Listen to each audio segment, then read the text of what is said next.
Hi friends, welcome to my channel. இது போன்ற சுவாரஸ்யமான கதைகளை தெரிந்து கொள்ள மறக்காம நம்ம சேனலை சப்ஸ்கிரைப் பண்ணி பாருங்க. பக்கத்துல இருக்க பெல் ஐகானையும் கிளிக் பண்ணிக்கோங்க. என் பெயர் விஷாலினி. எனக்கு வயது இப்போது 20 வயது ஆகின்றது. 6 மாதத்திற்கு முன்புதான் திருமணம் நடந்தது. எங்கள் வாழ்க்கை இனிதாக போய்க் கொண்டிருந்தது. எங்கள் இருவருக்கும் இடையில் பெரும் இடையூறாய் வந்தது ஒன்று. ஆனால் என் கணவருக்கு பிடித்தது மற்ற ஆண்களைப் போல் அவரும் மதுவுக்கு அடிமையாயிருந்தார். இரவு எது பகல் எது என்று தெரியாமல் குடித்துக் கொண்டிருந்தார். என்னுடன் பணிபுரியும் நண்பர் செல்லும் வழியில் என் கணவர் குடித்துவிட்டு கீழே விழுந்து கிடந்ததை பார்த்தவர் உடனே போனில், நான் வீட்டுக்கு வரேன், உன் கணவர் குடிபோதையில் விழுந்து கிடக்கிறார், அவரை அழைத்து வருகின்றேன் என்று என்னிடம் கூறினார். நான் உடனே சரி வாங்க என்று கூறினேன். அவர் வருவதற்கு முன் என் கணவரின் அம்மாவிடம், உங்கள் மகன் சென்ற இடமெல்லாம் குடித்துவிட்டு கிடைக்கின்றாராம். என் நண்பர் அவரை அழைத்து வருகின்றார், நீங்கள் என் கணவரை கண்டியுங்கள் என்று கூறினேன். உடனே கதவை தட்டும் சத்தம் கேட்டபோது நான் ஓடிச் சென்று கதவை திறந்தேன். அங்கு என் கணவர் என் நண்பன் மேல் சாய்ந்து இருந்ததை பார்த்தவுடன் நான் பதறி, என்ன ஆயிற்று என் கணவருக்கு என்று கூறியபடியே என் கணவரின் கையை பிடித்து உள்ளே அழைத்துச் சென்றேன். என் கணவரின் மற்றொரு கையை என் நண்பர் பிடித்தார். எங்கள் ரூமிற்கு வந்தவுடன் என் நண்பர் என் பெட்டில் என் கணவரை அமர வைத்தார். என் கணவர் அமரக்கூட முடியாமல் அங்கேயே சாய்ந்து விட்டார். சாய்ந்த நேரத்தில் என் கணவரை தாங்கி பிடிக்கும் போது என் புடவை விலகியது. அதை கவனித்த என் நண்பர் பார்த்ததும் பார்க்காதது போலிருந்த போது வேர்த்து கொட்டியது. அவரை கவனித்த நான், ஏன் இப்படி உங்களுக்கு வேர்க்கின்றது என்று கேட்டேன். அவர் ஒன்றுமில்லை என்று கூறி என்னை உற்று பார்த்தவுடன் நான் என்னை கவனித்தேன். என் உடையை சரி செய்து கொண்டு, சரி அமருங்கள், சாப்பிட்டு விட்டு செல்லலாம் என்று கூறினேன். அவர், அதெல்லாம் ஒன்றும் வேண்டாம் என்று எழுந்திருக்கும் தருணத்தில் என் கணவர் குடிபோதையில் நல்லா உறங்கிக் கொண்டிருந்தார். என் நண்பரின் கால்கள் என் புடவை மேல் பட்டு அது தெரிந்தோ தெரியாமலோ நடந்தது. அப்பொழுது நான் நகரும்போது தடுமாறி நான் அவர் மேல் விழுந்தேன். அவரும் நானும் அதே பெட்டில் விழுந்து விட்டோம். அப்பொழுது என் கணவர் ஒரு புறம், மறுபுறம் என்னுடைய நண்பரும் நானும். அவர் முகத்தில் வேர்வை புருவத்தில் இருந்தது. நான் துடைக்க உடனே அவர், உனக்கு வேர்க்கின்றதே என்று என் அருகே மிக அருகே வந்தார். சரி, என் கணவரை பற்றியும் என் மாமியாரை பற்றியும் என்னை பற்றியும் சற்று சொல்கின்றேன். என் கணவர் இந்த குடிப்பழக்கம் எப்போது ஆரம்பித்தார் என்று இன்று நான் நினைக்க மாட்டேன். ஏனென்றால் இது பல நாள் பழக்கம் உள்ளவராக இருக்க வேண்டும். ஏனென்றால் மாமியார்கிட்ட நான் சொல்லும்போது அவர் பெரியதாக நினைக்கவில்லை. இது ஒரு விஷயமா? ஊரில் யாரும் பண்ணாததை என் பையன் செய்து விட்டானா? சும்மா போவியா என்று சொல்லிவிட்டு சென்று விட்டார். அழுகை வந்தது. என் நினைவில் என் அப்பா மனநிலை சரியில்லாதவர். என் அண்ணன் திருமணம் முடிந்து தனியாக உள்ளார். அம்மா அப்பாவை பார்த்து கொண்டிருக்கும் சூழ்நிலையில் நான் யாரிடம் சொல்வது எனக்கு தெரியவில்லை. சரி, இதுதான் என்னுடைய வாழ்க்கை என்று நினைத்து வாழ்ந்து கொண்டிருந்தேன். என் மாமியார் டிவி பக்கத்திலிருந்து அனைத்து தொடர் சீரியல்களையும் பார்த்து விடுவார். இது மட்டுமில்லை, முடிந்த சீரியல்களையும் பார்ப்பார்கள். அந்த வயது உடையவர்கள் எங்கள் வீட்டிற்கு மாலை நேரங்களில் வருவார்கள். அவர்களிடம் மாமியார் நாடகத்தை பார்க்காதவரிடம் நேரில் பார்ப்பது போல் சொல்லிக் கொண்டிருப்பார். இதை பார்க்கும்போது எனக்கு அப்படி கோபம் வரும். நம்ம வீட்டில உள்ள பிரச்சனையை சரி செய்ய முடியல, இதுல நாடகத்தில் உள்ள பிரச்சனையை பற்றி பேசிக் கொண்டிருக்கிறாரே என்று நினைப்பேன். என் கணவரிடமிருந்து வருமானம் இல்லாத காரணத்தினால் என் மாமியார் வயதான காலத்திலும் வேலைக்கு செல்ல மாட்டார்கள். அவர் வீட்டில்தான் இருப்பார். அவருக்கு பென்ஷன் பணத்தை வைத்து அவர் செலவுகளை பார்த்து கொள்கின்றார். ஆனால் என் செலவுகளுக்கு, வீட்டில் வரவு செலவுக்கு பணம் இல்லாத காரணத்தினால் நான் வேலைக்கு போகும் கட்டாயத்தில் தள்ளப்பட்டேன். அப்பொழுது பல இடங்களில் வேலை தேடி செல்வதும் வழக்கமாக இருந்தது. எனக்கு நான் நினைத்தபடியே நல்ல சம்பளம் கிடைக்கும் வேலையும் கிடைக்கவில்லை. மற்றும் வேலை கிடைத்தால் வேலை முடிந்து வீடு திரும்பும் நேரம் மிகவும் தாமதமாக இருக்கும். வீட்டுக்கு வரும் சூழ்நிலையும் ஏற்படுகிறது. ஆகையினால் அதை நான் விரும்பவில்லை. அப்படி ஒரு நாள் ஒரு மிகப்பெரிய ஜவுளி கடையில் வேலை கேட்டு பார்க்கலாம் என்று நான் உள்ளே சென்று விசாரித்தேன். அப்பொழுது அங்கு பணிபுரிந்தவர்கள், நீங்கள் மேனேஜரை மேலே போய் பாருங்கள் என்று கூறினார்கள். என்னை அழைத்து செல்வதற்கு ரவி என்ற ஒருவரை என்னிடம் அனுப்பி வைத்தார்கள். நான் படிக்கட்டுகளில் ஏறினேன். உடனே அவர், படிக்கட்டில் செல்ல வேண்டாம், வாங்க நம்ம லிப்ட்ல செல்லலாம் என்று கூறினார். நான் உடனே லிப்டே இல்லையே, வேண்டாம் என்று சொன்னேன். பயப்படாதீர்கள், வாங்க, நாம எல்லாம் ஒரே இடத்தில்தான் இனி வேலை செய்ய போகிறோம், அப்புறம் என்ன என்று கூறி என்னை அழைத்து சென்றார். மேலே சென்றவுடன் அங்கு இருந்த மேனேஜரை சந்திக்க வைத்தார். நான் அவரிடம் கிட்டே சென்று, மேனேஜர், அப்படியெல்லாம் ஒன்றும் இங்கே வேலை இல்லை அம்மா.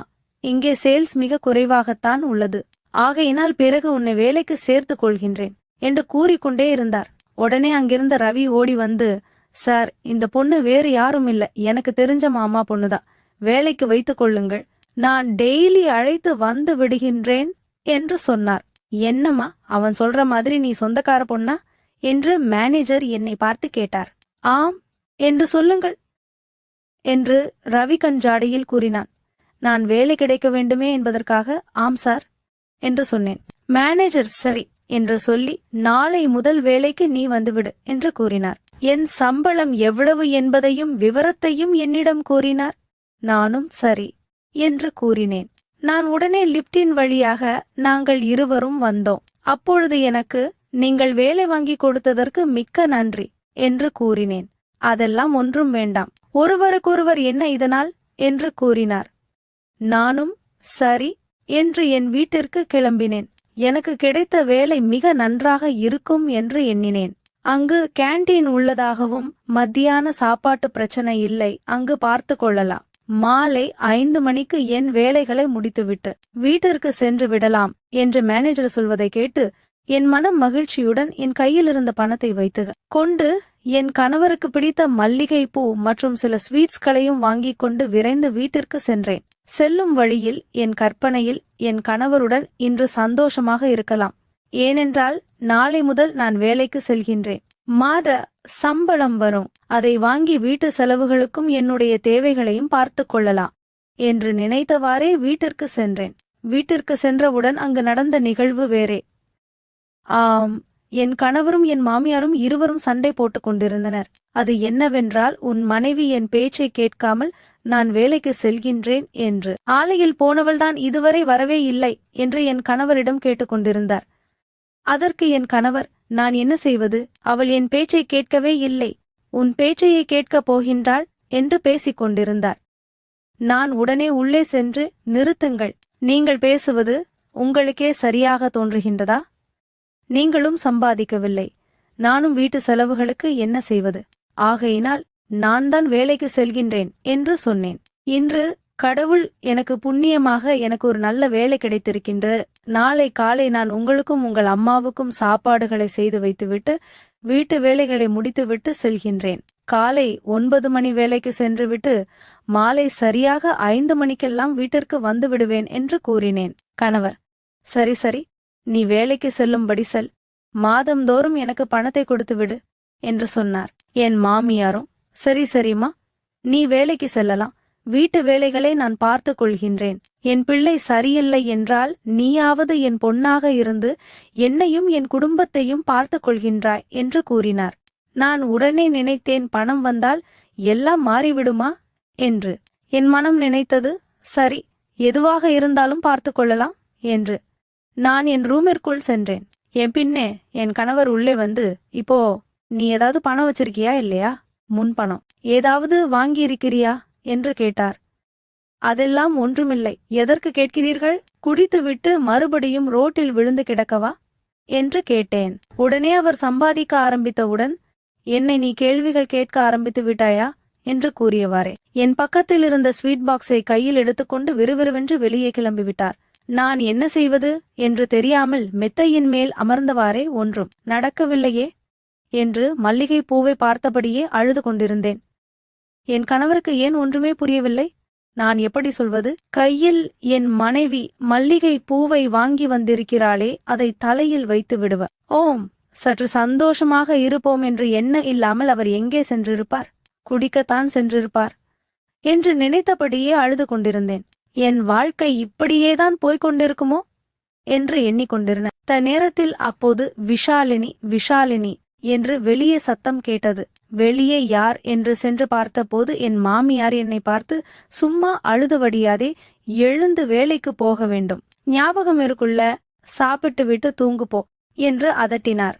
நான் சரி பார்த்துக்கலாம் என்று நினைத்து அந்த இடத்திலிருந்து நகர்ந்தேன். காலை என் வேலைகளை முடித்துவிட்டு வேலைக்கு நான் கிளம்பி விட்டேன். அங்கு சென்றவுடன் எனக்கு ஒரு யூனிஃபார்மை கொடுத்தார்கள். அதை மாற்றிக்கொண்டு என் வேலையை தொடங்கினேன். அப்பொழுது அங்கு வந்து என் நண்பர் ரவி, வேலையெல்லாம் பிடிச்சிருக்கா இல்லையா என்று கேட்ட உடனே நான் அதெல்லாம் கஷ்டமா இல்ல ரவி, சரி வேலை முடித்தவுடன் என் வண்டியில போகலாம், ஏன்னா நீ வேற என் மாமா பொண்ணு, உன்னை தனியா விட முடியுமா, என்ன சரிதானே என்று கூறிவிட்டு சிரித்தார். நான் அதற்கே போகலாம் என்று கூறிவிட்டு வேலையை பார்க்க சென்று விட்டேன். மாலை நேரம் வந்தது. நாங்கள் பேசியவாறு இருவரும் அவர் வண்டியில் சென்றோம். செல்லும் வழியில் நான் கேட்டேன், உனக்கு கல்யாணம் ஆகிவிட்டதா இல்லையா என்று. உடனே ரவி, அந்த சமயம் இதுவரைக்கும் நடக்கவே இல்லை என்றான். சரி உடனேனா, எனக்கு கல்யாணம் ஆகிவிட்டது தானே, கேட்க போற ரவி, அதெல்லாம் கேட்க மாட்டேன் என்று கூற, நான் ஏன் என்று கேட்டேன். அதற்கு அவர், திருமணம் முடிந்திருந்தால் உன் வீட்டுக்காரர் உன்னை அழைக்க வந்துற உப்பாரே, இல்லை என்றால் நான் பஸ்ஸில் போகின்றேன் என்று நீ கூறியிருப்பாயே, நீ எதுவுமே என்னிடம் கூறவில்லையே, நான் உன்னை அழைத்து செல்கின்றேன் என்று கூறிய உடனே நீ சரி என்று ஒப்புக்கொண்டாய், அதனால் உனக்கு திருமணமாகவில்லை என்று நான் எண்ணினேன் என்று கூறினான் ரவி. அதை கேட்டு நான் அழுதேன். உடனே ரவி, நான் என்ன சொல்லிவிட்டேன், ஏன் அழுது கொண்டிருக்கின்றாய் என்று கேட்டார்.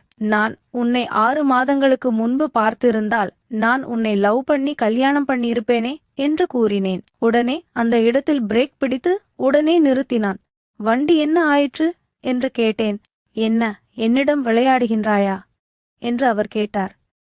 நான் விளையாடவில்லையே, நீங்கள் வேண்டுமானால் என் வீட்டிற்கு வாருங்கள், என் வீட்டுக்காரரை காட்டுகின்றேன் என்று கூறினேன். உடனே அவர் என்னை நம்பாமல் என் வீட்டிற்கு வந்தார். அங்கு என் மாமியாரை அறிமுகப்படுத்தினேன். அத்தை, இவர்தான் என்னுடன் வேலை செய்யக்கூடியவர், இவர்தான் என்னை வீட்டில் அழைத்து வந்துவிட்டார். நான் பஸ்ஸை தவறவிட்டு விட்டேன், ஆகையினால் என்னை வீட்டிற்கு அழைத்து வந்தார் என்று கூறினேன். உடனே என் அத்தை, சரி அம்மா, உள்ளே உட்கார வைத்து காப்பி கொடுமா என்று கூற, இவ்விட்டு அவர் டிவியை முன்பு அமர்ந்து டிவி பார்க்க ஆரம்பித்து விட்டார். உடனே ரவி, அத்தையா, சரி இருக்கட்டும், எங்கே உன் வீட்டுக்காரரை காட்டு என்று கூறினார். நான் உடனே, என்னை நம்ப மாட்டேங்கிற, என் கழுத்துல நீ பாத்தியா இல்லையா என்று கேட்டேன். உடனே ரவியாம் பார்த்தேன். அது ஒரு செயின் தானே என்று கேட்டார். நான் உடனே, அது செயின் இல்லை, என் லைசன்ஸ் என்று சிரித்தேன். உடனே என் ரூமிற்கு அழைத்துச் சென்று என் கணவரின் போட்டோவை காட்டினேன். பார்த்துவிட்டு அந்த மெத்தையில் அமர்ந்தான். நான் உடனே என் கதையை ரவியிடம் கூற ஆரம்பித்தேன். எனக்கு சுமார் 6 மாதங்களே ஆகின்றது திருமணம் முடிந்து. என் வீட்டுக்காரர் தினமும் குடித்துவிட்டு அவர் ஒரு பக்கம் தூங்குவார், நான் ஒரு பக்கம் உறங்குவேன், இது வழக்கம்தான். நான் இதுவரை யாரையும் காதலிக்கவில்லை, ஆனால் நான் உன்னுடன் பழகும்போது அந்த அனுபவத்தை நான் அனுபவிக்கின்றேன். ஆம் என்று கூற, நான் ஏன் உன் கணவரை நீ எதுவும் கேட்கவில்லையா என்று கேட்க, அவர் மதுபோதை மட்டும்தான் முக்கியம் என்று அந்த போதையிலேயே இருக்கின்றார். இதுவரை என்னால் மாற்றவே முடியவில்லை. என் வாழ்க்கை மிகவும் மோசமாக கொண்டிருந்தது. இந்த சூழ்நிலையில்தான் நான் வேலைக்கு செல்லலாம் என்று என் முயற்சியால் எனக்கு வேலை கிடைத்தது. உனக்கு முதலில் நன்றி நான் கூற வேண்டும். நான் இவ்வாறு கூறியவுடன் ரவி முகத்தில் ஏதோ ஒரு தெளிவு தெரிந்தது. ரவி, சரி, நீ எப்போதும் போல வேலைக்கு காலையில் வந்துவிடு, மாலை உன்னை நான் வீட்டில் விடுகின்றேன் என்று கூறிவிட்டு கிளம்பிவிட்டான். என் மாமியார் வெளியில் உட்கார்ந்து டிவியவே பார்த்தபடியாக இருந்தார். யார் வந்தார், யார் சென்றார் என்று கூட தெரியாமல் அவர் மூழ்கியிருந்தார் டிவியில். நான் என் வேலைகளை வழக்கம் போல் தொடங்கினேன். காலை வேலைக்கு சென்று ரவி என்னிடம் வழக்கம் போல் பேசிக் கொண்டிருந்தார். அவர் மனதில் ஒரு குழப்பமில்லை, ஆனால் என் மனதிலோ ஒரு குழப்பம். என்னவென்றால், நான் திருமணமாகிவிட்டது என்பதை சொன்னவுடன் ரவி என்னுடன் பேச மாட்டாரா இல்லையா, மாலை வீட்டிற்கு அழைத்து செல்வாரா மாட்டாரா என்று ஒரு தயக்கம் என்னுள் இருந்தது. ஆனால் ரவி எதுவும் அதை பற்றி என்னிடம் பேசாமல் என்னை அழைத்து சென்றார். செல்லும் வழியில், நீ ஒன்றும் கவலைப்படாதே, எல்லாம் சரியாய் போய்விடும் என்றார். நான் என் மனதில், இவரைப் போல் எனக்கு கணவர் கிடைக்கவில்லையே என்று நினைத்தேன். என் வீடு வந்தது. என்னை இறக்கிவிட்டு கிளம்பிவிட்டார். கொஞ்ச நேரம் கழித்து போன் வந்தது. ஆம், முன்பு கூறியது போல் என் ரூமில் இருவரும் அருகில் இருந்தோம். அப்போது ரவியின் நெற்றியில் புருவத்தில் வேர்வை இருந்ததை நான் துடைத்தேன். நான் முன்பு கூறியது போல் அவருக்கு ஒரு கணவன் மனைவியுடன் எப்படி நடந்து கொள்வார் ஆரோ அப்படியே ரவியும் என்னிடம், கணவன் மனைவியாக இருவரும் அங்கே இருந்தோம். அப்போது என் கணவர் ஒன்றும் தெரியாமல் போதை மயக்கத்திலே கிடந்தார். என் மாமியார் வெளியில் டிவி பார்க்கும் மும்மரத்தில் இருந்தார். அவர் ஒருவேளை நினைத்திருப்பார், நாங்கள் மூவரும் பேசிக் கொண்டிருக்கின்றோமே என்று. அதன் பிறகு வசதியாக அமைந்தது. அவர் அனைத்தையும் முடித்தவுடன், நான் வீட்டிற்கு செல்கின்றேன் என்று கிளம்பினார். நான் உடனே, சரி வாருங்கள், நாளை அவசியம் நீங்கள் வரவேண்டும், நான் எதிர்பார்ப்பேன் என்று கூறினேன். அவரும் சிரித்தவாறு என்னை அணைத்து நெற்றியில் ஒரு முத்தம் கொடுத்து, நான் வருகின்றேன் என்று கிளம்பிவிட்டார். என் அத்தையை பார்த்து, அம்மா, நான் வருகின்றேன் என்று கூறினார். உடனே அத்தை, தம்பி, நீ அடிக்கடி வரவேண்டும், என்ன சரியா, நீயும் என் பிள்ளை மாதிரிதான் என்று கூறினார். நானும் போயிட்டு வருகின்றேன் என்று கிளம்பினார். அவர் மறுநாள் என்னை வேலையில் இருந்து வீட்டுக்கு விட்டுவிட்டு நேராக ரூமிற்கு வந்து விடுவார். ரூமிற்கு வரும் முன் என் மாமியாருக்கும் பழங்கள் மற்றும் அவருக்கு தேவையான பொருட்களை வாங்கி கொடுத்து விடுவார். என் அத்தை அதை வாங்கிக் கொண்டு பல்லை காட்டியவாறே சிரிப்பார். எனக்கு ஒரு பிள்ளை, அது சரியில்லை, எனக்கு இன்னொரு பிள்ளை கிடைத்து விட்டது என்று சிரித்தவாறே சொல்வார். நான் ஏதோ எப்படியோ போகட்டும், நமக்கு பிரச்சனை இல்லை என்று நினைத்தேன். திடீரென்று ஒரு நாள் ரவி என்னிடம் சரியாக பேசவில்லை. 2 நாட்கள் வேலைக்கு வரவும் இல்லை. நான் ஏன் என்று தெரியாமல் அவர் தொலைபேசிக்கு பேச முயற்சித்தேன். அப்போது போனை மற்றொரு நபர் எடுத்தார். இனி அடிக்கடி ரவிக்கு போன் செய்யாதே, உனக்கு திருமணமாகிவிட்டது, அவனுக்கு இன்னும் திருமணமாகவில்லை, நீ அவனை தொந்தரவு செய்யாதே என்று கூறி போனை வைத்து விட்டார்கள். அது யார் என்று எனக்கு தெரியவில்லை. நான் என்ன செய்வது என்றே தெரியாமல் இருந்தேன். ஒரு நாள் ரவி எதிர்பாராமல் சந்திக்கும் சூழ்நிலை வந்தது. அப்போது ரவி என்னை அழைத்து வண்டியில் அமர வைத்து மிக நீண்ட தூரம் சென்றோம். சென்று தனிமையில் ஒரு இடத்தில் அமர்ந்து என்னை கட்டிப்பிடித்து அழுது புலம்ப ஆரம்பித்தான். நான் ஒன்றும் புரியாமல் என்ன நடந்தது, எதுவாக இருந்தாலும் என்னிடம் மறைக்காமல் சொல்லுங்கள் என்று கேட்டேன். உடனே ரவி, சரி, நான் சொல்கின்றேன், நீ மனதில் எதுவும் நினைத்து கொள்ளாதே, நான் சொல்லும் விஷயத்தை கோபப்படாமல் கேளு என்றார். பிறகு, நான் அங்கு வந்து செல்வது என் குடும்பத்திற்கு தெரிந்துவிட்டது. எனக்கு ஒரு தங்கையும் இருக்கின்றாள். அப்பா அம்மா வீட்டில்தான் இருக்கின்றார்கள். நான் எங்கு வந்து செல்வது? என் நண்பர்கள் என் வீட்டில் சொல்லிவிட்டார்கள். இது என் வீட்டுக்கு தெரிந்து என்னை மிகவும் கண்டித்து விட்டார்கள். அங்கு நீ சென்றால் எங்களை உயிருடன் பார்க்க முடியாது என்று கூறினார்கள். அது கூட ஒரு பெரிய விஷயமாக எனக்கு தெரியவில்லை. என் மனதை பாதித்தது. எனக்கு தெரிந்த அண்ணன் ஒருவர் என்னை அழைத்து சில விஷயங்களை கூறினார். முதலில், உன் பிரச்சனை என்னிடம் சொல் என்றான். நான் தயங்கினேன். பரவாயில்லை, சொல்லு, நான் யாரிடமும் இந்த விஷயத்தை கூற மாட்டேன் என்று கூறியவுடன் நான் நடந்த அனைத்தையும் சொல்லிவிட்டேன். உடனே அந்த அண்ணன், அந்த பெண்ணின் பிரச்சனையை எல்லாம் அவள் பார்த்து கொள்வாள், நீ மற்றவர்களிடம் சுமையை ஏன் சுமைக்கின்றாய்? உனக்கென்று ஒரு குடும்பம் உள்ளது. ஒரு எடுத்துக்காட்டு, உன் தங்கை உனக்கு தெரியாமல் ஒரு நபரை காதலிக்கின்றார் என்று வைத்துக்கொள். அந்த நபர் திருமணம் முடிந்த நபராக இருந்தால் உன் தங்கை பரவாயில்லை என்று திருமணம் முடித்து வைப்பாளா? அல்லது நீ அந்த காதல் வேண்டாம், நான் ஒரு மாப்பிள்ளை பார்த்து உனக்கு திருமணம் செய்து வைக்கின்றேன் என்று கூறுவாயா? இது சரி என்று உனக்கு எப்போது புரிகின்றதா? சரி, ஒரு பக்கம் இருக்கட்டும், நீ தவறாக எடுத்துக்கொள்ளாதே. உன் பெற்றோர்களுக்கு நீயும் உன் தங்கையும் இருக்கின்றார்கள். உன் அம்மா யாருக்கும் தெரியாமல் ஒருவரை காதலித்தோ அல்லது ஏதாவது அவர்கள் யாரோடையோ போய்விட்டால் உங்கள் நிலை என்னவாகும்? நீ யோசித்து பார்த்தாயா? அதே போலதானே மற்றொரு பெண்ணை நீ திருமணம் முடித்து ஒரு பெண்ணை திருமணம் செய்ய நினைப்பது தவறல்லவா? நான் இவ்வளவு கூறியும் நீ கேட்கவில்லை என்றால் நாளை உன் குடும்பம் என்ன ஆகும்? உன் தங்கை திருமணம் என்ன ஆகும்? அனைத்தையும் நீ நினைத்துப் பார். நீ செய்வது சரியில்லை. சரியானது ஆகட்டும், இனிமேலாவது மாறிவிடு. நீ கொஞ்சம் காலம் வெளியூரில் வேலை செய். இந்த ஊரை மறந்துவிடு, அது தானாக சரியாகிவிடும். உன் எதிர்காலத்தில் ஒரு பிரச்சனையுமே இருக்காது. உன்னிடம் நல்ல ஒழுக்கமும் பணமும் இருந்தால் உன்னை தேடி 1000 பேர் வருவார்கள். ஆனால் உனக்கென்று ஒருத்தி கண்டிப்பாக இருப்பா. அவளை நீ கண் கலங்காமல் பார்த்துக்கொள். தங்கை திருமணத்திற்கு பணத்தை சேர்த்து ஊருக்கு வா என்று சொல்லி கூறினார்கள். அதை கேட்டு என் மனம், என் பெற்றோர்கள் கூறியதை கூட இவர் கூறுகின்றார், என் மனம் மாறாமலே என்று நினைத்து நான் உன்னிடம் புலம்பிக் கொண்டிருந்தேன். இது சரி என்று உனக்கு தெரிகின்றதா என்று என்னிடம் கேட்டார் ரவி. ஆம், அவர் கூறியது சரிதான். உன் வாழ்க்கையில் நான் தான் வீணாக குறுக்கிட்டு விட்டேன். என் வாழ்க்கையில் என் கணவரை திருத்தத்தான் நான் பார்க்க வேண்டும். அதை விட்டுவிட்டு மற்ற ஆணிடம் நான் பழகுவது தவறாகத்தான். அதை நான் இப்பொழுது புரிந்து கொண்டேன்.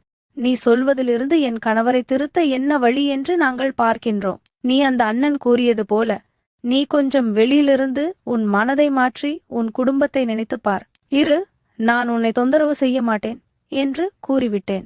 அதை கேட்ட ரவி, சரி, நான் இதை உன்னிடம் எப்படி கூறுவது என்று தெரியாமல் நான் தான இருந்தேன் என்று, பிரச்சனையை நீயும் அந்த அண்ணனும் தீர்த்து விடுவீர்கள், இனி என் குடும்பத்திற்கு மட்டும்தான் இருப்பேன் என்று கூறிவிட்டு அந்த இடத்திலிருந்து சென்றான் ரவி. அவர் சென்றவுடன் நான் நினைத்தேன், இவரை சந்திக்க கூடியதே இதுவே கடைசியாக இருக்க வேண்டும், இதன் பிறகு இவரை நான் பார்க்கவே கூடாது என்று. அப்போது ரவி வீட்டிற்கு சென்றவுடன் வீட்டில் உள்ளவர்கள், ரவி, நீ இங்கு இருந்தால் சரி வராது, நான் உன் நண்பர்களை தொடர்பு கொண்டு உன்னையும் வேலைக்கு அனுப்பலாம் என்று முடிவு செய்திருக்கின்றேன், நீ அங்கு சென்று ஓராண்டுக்கு இருந்துவிட்டு வா, சூழ்நிலை மாறும் என்று வீட்டில் கூறியதை கேட்ட ரவி அவன் ஒரு நல்ல முடிவையும் எடுத்து கிளம்பிவிட்டான். இது போன்ற கதைகளை கேட்டு மகிழ மறக்காம நம்ம சேனலை சப்ஸ்கிரைப் பண்ணி பாருங்க. பக்கத்துல இருக்க பெல் ஐகானையும் கிளிக் பண்ணிக்கோங்க. உங்களுடைய கருத்துக்களை கீழே இருக்க கமெண்ட் பாக்ஸ்ல கமெண்ட் பண்ணுங்க. நன்றி. முழு ஸ்கிரிப்டையும் சரியான புன்டுவேஷன், பாராகிராஃப் பிரிவுகள் மற்றும் கையான தமிழ் உச்சரிப்புக்கு ஏற்ற வாக்கிய அமைப்புடன் திருத்தி வழங்கியுள்ளேன். கதை புரியும்படி ஓட்டமாக இருக்கும். Hi friends, welcome to my channel. இது போன்ற சுவாரஸ்யமான கதைகளை தெரிந்து கொள்ள மறக்காம நம்ம சேனலை சப்ஸ்கிரைப் பண்ணி பாருங்க. பக்கத்துல இருக்க பெல் ஐகானையும் கிளிக் பண்ணிக்கோங்க. என் பெயர் விஷாலினி. எனக்கு வயது இப்போது 20 வயது ஆகின்றது. 6 மாதத்திற்கு முன்புதான் திருமணம் நடந்தது. எங்கள் வாழ்க்கை இனிதாக போய்க் கொண்டிருந்தது. எங்கள் இருவருக்கும் இடையில் பெரும் இடையூறாய் வந்தது ஒன்று. ஆனால் என் கணவருக்கு பிடித்தது மற்ற ஆண்களைப் போல் அவரும் மதுவுக்கு அடிமையாயிருந்தார். இரவு எது பகல் எது என்று தெரியாமல் குடித்துக் கொண்டிருந்தார். என்னுடன் பணிபுரியும் நண்பர் செல்லும் வழியில் என் கணவர் குடித்துவிட்டு கீழே விழுந்து கிடந்ததை பார்த்தவர் உடனே போனில், நான் வீட்டுக்கு வரேன், உன் கணவர் குடிபோதையில் விழுந்து கிடக்கிறார், அவரை அழைத்து வருகின்றேன் என்று என்னிடம் கூறினார். நான் உடனே சரி வாங்க என்று கூறினேன். அவர் வருவதற்கு முன் என் கணவரின் அம்மாவிடம், உங்கள் மகன் சென்ற இடமெல்லாம் குடித்துவிட்டு கிடக்கின்றாராம், என் நண்பர் அவரை அழைத்து வருகின்றார், நீங்கள் என் கணவரை கண்டியுங்கள் என்று கூறினேன். உடனே கதவை தட்டும் சத்தம் கேட்டபோது நான் ஓடிச் சென்று கதவை திறந்தேன். அங்கு என் கணவர் என் நண்பன் மேல் சாய்ந்து இருந்ததை பார்த்தவுடன் நான் பதறி, என்ன ஆயிற்று என் கணவருக்கு என்று கூறியபடியே என் கணவரின் கையை பிடித்து உள்ளே அழைத்துச் சென்றேன். என் கணவரின் மற்றொரு கையை என் நண்பர் பிடித்தார். எங்கள் ரூமிற்கு வந்தவுடன் என் நண்பர் என் பெட்டில் என் கணவரை அமர வைத்தார். என் கணவர் அமரக்கூட முடியாமல் அங்கேயே சாய்ந்து விட்டார். சாய்ந்த நேரத்தில் என் கணவரை தாங்கி பிடிக்கும் போது என் புடவை விலகியது. அதை கவனித்த என் நண்பர் பார்த்ததும் பார்க்காதது போலிருந்த போது வேர்த்து கொட்டியது. அவரை கவனித்த நான், ஏன் இப்படி உங்களுக்கு வேர்க்கின்றது என்று கேட்டேன். அவர் ஒன்றுமில்லை என்று கூறி என்னை உற்று பார்த்தவுடன் நான் என்னை கவனித்தேன்.